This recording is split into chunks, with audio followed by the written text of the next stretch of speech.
रेशम उत्पादन अनुसूचित जाति परिवारों के सशक्तिकरण का सफल माध्यम। रेशम उत्पादन एक श्रम साध्य कार्यकलाप है जो ग्रामीण भारत में गरीब और दलित वर्ग ने स्थायी रोजगार और आजीविका के लिए अपनाया है। रेशम उत्पादन कम पूंजी निवेश में वर्ष भर नियमित आय का भरोसा देता है। रेशम उत्पादन में संलग्न 13 लाख हितधारकों में से लगभग 1.13 लाख अनुसूचित जाति के हैं। उनकी भागीदारी को ध्यान में लेते हुए सरकार ने उनके सशक्तिकरण के लिए कई उपाय किए हैं, जिससे सामाजिक आर्थिक स्थिति में सुधार लाकर उनकी जिंदगी बेहतर बनाई जा सके। गत वर्षों में कार्यान्वित विभिन्न योजनाओं एवं कार्यक्रमों ने उनके रोजगार एवं आय पर सार्थक प्रभाव डाला है।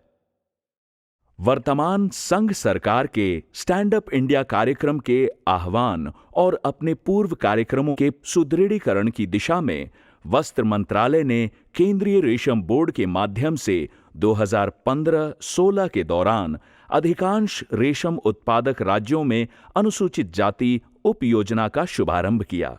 इसका उद्देश्य रेशम उत्पादन द्वारा अनुसूचित जाति के परिवारों को मुख्यधारा में लाना है।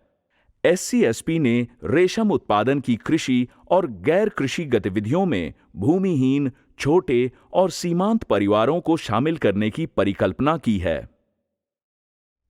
इस उपयोजना के कार्यान्वयन को मजबूती प्रदान करने के लिए इसे केंद्रीय क्षेत्र योजना के अंतर्गत एकीकृत किया गया है। आंध्र प्रदेश, बिहार, झारखंड, कर्नाटक, केरल, मध्य प्रदेश, महाराष्ट्र, ओडिशा, तमिलनाडु, तेलंगाना एवं उत्तर प्रदेश में शहतूत एवं वन्य रेशम क्षेत्र में आवश्यकता आधारित कार्यकलापों के लिए कुल 2144 लाभार्थियों को सहायता प्रदान की गई है। 2016-17 से परियोजना प्रणाली में कार्यान्वित इस उपयोजना के अधीन विभिन्न राज्यों में रेशम उत्पादन में संलग्न अनुसूचित जाति समुदाय बहुल क्षेत्रों की पहचान, गतिविधियों के सूत्रीकरण, उत्तम वित्तीय सहायता प्रदान करना और लक्षित लाभार्थियों तक वित्तीय सहायता की प्रभावी पहुंच सुनिश्चित की गई है। इस दिशा में संबंधित राज्य सरकारें सक्रिय रूप से सम्मिलित हैं।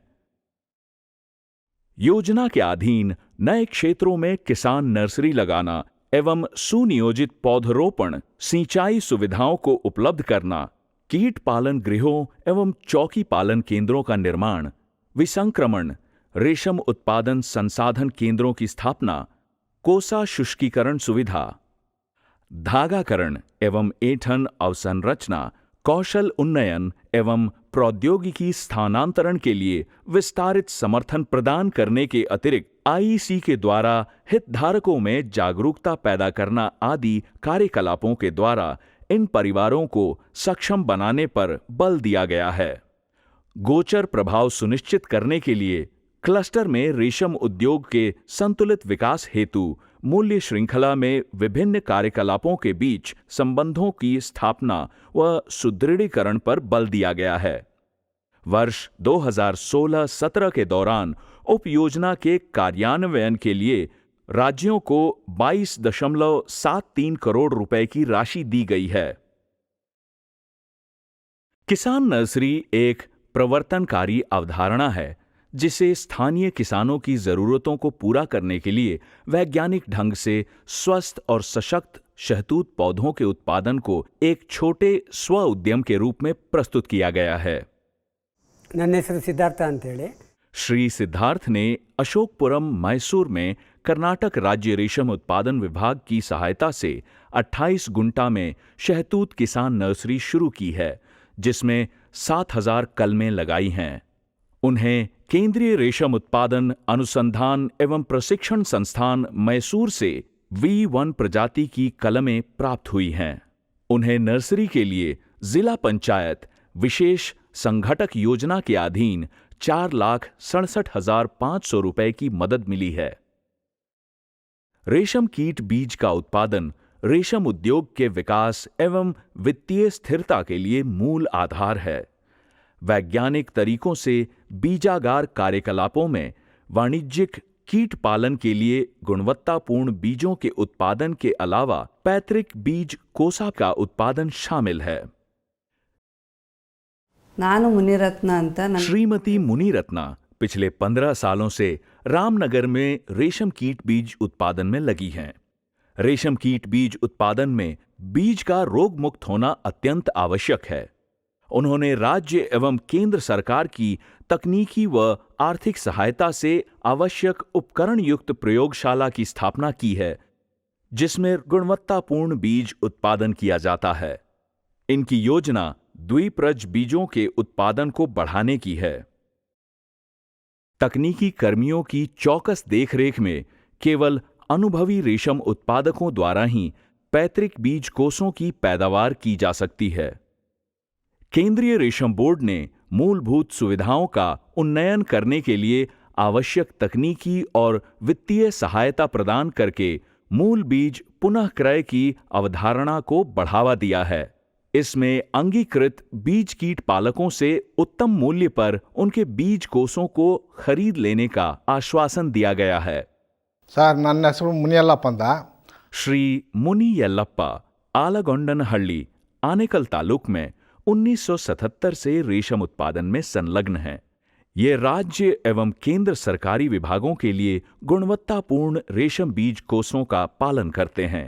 केंद्रीय रेशम बोर्ड उच्च गुणवत्तापूर्ण रेशम बीज कोषों के पालन में तकनीकी सहायता प्रदान कर रहा है। पहले श्री मुनि यल्लप्पा चौकी एवं रेशम कीट पालन करते थे। बाद में इनका चयन राष्ट्रीय रेशम कीट बीज संगठन ने अंगीकृत बीज पालक के रूप में किया। ಸಿ ವೆಂಕಟಸ್ವಾಮಿ ಅಂತ ನನ್ನ ಹೆಸರು. श्री सी वेंकट स्वामी ने आनेकल तालुक के सरजापुर होबली के आंदेनहल्ली गांव में 2.25 एकड़ में V1 प्रजाति की शहतूत का पौधारोपण किया है। इन्हें रेशम उत्पादन ने 23 वर्षों से करते आए बंधुआ मजदूरी से मुक्ति दिलाई।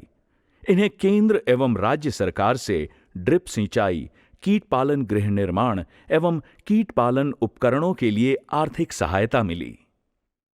ग्राम प्रधान होने के कारण ये अपने साथी कृषकों को रेशम उत्पादन अपनाने के लिए प्रेरित करते रहे हैं। रेशम कीट पालन के प्रारंभिक 8 से 10 दिनों के प्रथम 2 चरणों को चौकी कीट पालन कहते हैं। चौकी कीट पालन के दौरान अनुकूल तापमान और आर्द्रता, स्वास्थ्यकर अवस्थाएं, अच्छी गुणवत्तापूर्ण व अधिक नमी वाली मुलायम पत्ती, उत्कृष्ट पालन सुविधाएं और तकनीकी कौशल सर्वोपरि है। आमतौर पर निजी रेशम उत्पादक ऐसी सुविधाएं नहीं जुटा पाते हैं, इसलिए चौकी कीट पालन केंद्रों की स्थापना फसल स्थिरता और उच्च कोसा उपज सुनिश्चित करने के लिए की गई है। वास्तव में ये चौकी कीट पालन केंद्र रेशम उद्योग के विकास के इंजन हैं। ನನ್ನ ಹೆಸರು ನಂದಿನಿ. श्रीमती नंदिनी ने MBA किया है। इन्होंने CSRTI मैसूर से तकनीकी प्रशिक्षण व केंद्रीय रेशम बोर्ड से अनुसूचित जाति उप योजना के अधीन वित्तीय सहायता प्राप्त कर चौकी कीट पालन केंद्र चालू किया। ये 10 एकड़ जमीन में शहतूत पौधारोपण का लगभग 8 लाख कीट बीज समूह का उत्पादन कर 1400 कीट पालकों को आपूर्ति करती है। इनके कामगारों में अधिकांश महिलाएं हैं। इस योजना के अधीन किसानों को बेहतर गुणवत्ता वाली कीटनाशक सामग्री और अन्य फसल संरक्षण उपायों के अलावा उन्नत माउंटेजेस व फार्म उपकरणों की आपूर्ति की जाती है। रेशम के कीड़े पालते हैं, मतलब इससे हमें फायदा ही फायदा। कोटाबाग प्रखंड नैनीताल की श्रीमती ममता देवी द्विप्रज के वाणिज्यिक रेशम कीटों का पालन कर उत्तम गुणवत्ता युक्त कोषों का उत्पादन कर रही हैं। वैज्ञानिक विधि से रेशम कीट पालन करने के लिए श्रीमती ममता देवी को सरकार से अनुसूचित जाति उप योजना के अधीन कीट पालन उपकरणों के लिए वित्तीय सहायता मिली है। ನನ್ನ ಹೆಸರು ಮರಲಿಂಗಮ್ಮ. होसकेरे गांव की श्रीमती मरीलिंगम्मा 90,000 रुपए की सरकारी सहायता से कीट पालन गृह का निर्माण कर रेशम उत्पादन कर रही हैं। पहले काफी कठिनाइयों से गुजरने के बाद आज रेशम उत्पादन ने इन्हें जीने का सहारा दिया है। गांव में महिला लाभार्थियों को एकजुट कर स्व-सहाय समूहों को रेशम उत्पादन करने के लिए सशक्त बनाया गया है। इससे इनका मनोबल बढ़ा, इन्हें सामाजिक और आर्थिक रूप से आत्मनिर्भर बनाने में मदद मिली है। ಈ ಒಂದು ಕೊಪ್ಪ ರೇಷ್ಮೆ ರೈತ ಉತ್ಪಾದಕರ ಕಂಪನಿ ಲಿಮಿಟೆಡ್ ಎಂಬ ನಾಮಾಂಕಿತದಲ್ಲಿ ನಮ್ಮ ಒಂದು ಸಂಸ್ಥೆ ಪ್ರಾರಂಭ ಆಗಿದೆ।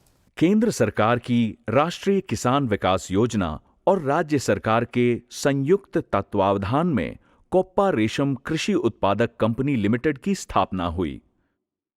प्रबुद्ध कृषक हितासक्ति समिति रेशम उत्पादन में एक आदर्श समूह है। इस अनुसूचित जाति के स्व सहाय समूह में 10 महिलाएं व 5 पुरुष सदस्य हैं। यह समूह रेशम उत्पादन के बारे में कृषकों के बीच जागरूकता बढ़ाता है एवं रेशम की उत्पादकता को अधिक से अधिक बढ़ाकर अच्छी कीमत प्राप्त करने में उनकी मदद करता है। केवल गुणवत्तापूर्ण कोसों का उत्पादन उत्तम कच्चे रेशम का उत्पादन सुनिश्चित नहीं करता। इसके लिए उन्नत यंत्रों पर कोसों का धागाकरण किया जाना चाहिए। इस दिशा में केंद्रीय रेशम बोर्ड के अनुसंधान संस्थान द्वारा विकसित यंत्रों के प्रयोग को प्रोत्साहन दिया जा रहा है। ನಮಸ್ಕಾರ, ನನ್ನ ಹೆಸರು ವೀಣಾ ಅಂತ। श्रीमती वीणा 15 वर्षों से रेशम धागाकरण में जुड़ी हैं। वर्ष 2015 में इन्होंने केंद्रीय रेशम प्रौद्योगिकी अनुसंधान संस्थान बेंगलुरु द्वारा विकसित बहुछोरिये धागाकरण यंत्र लगाया। अनुसूचित जाति उपयोजना के अंतर्गत 15 लाख रुपए के इस यंत्र के लिए इन्हें 13 लाख रुपए की वित्तीय सहायता मिली है। इस पहल के समर्थन से अनुसूचित जाति की ग्रामीण जनता के शहरी इलाकों की ओर पलायन को नियंत्रित करने में मदद मिली है, क्योंकि अब इन्हीं के गांव में स्थायी रोजगार के पर्याप्त अवसर उपलब्ध हैं। इसके अलावा रेशम के उत्पादन को बढ़ाने में उनके योगदान से उनका मनोबल एक नई ऊंचाई पर पहुंचा है। न केवल आज वे स्वनियोजित हैं, अपितु कई लोगों के नियोक्ता हैं। यह सबके साथ सबका विकास अवधारणा का एक सफल उदाहरण है।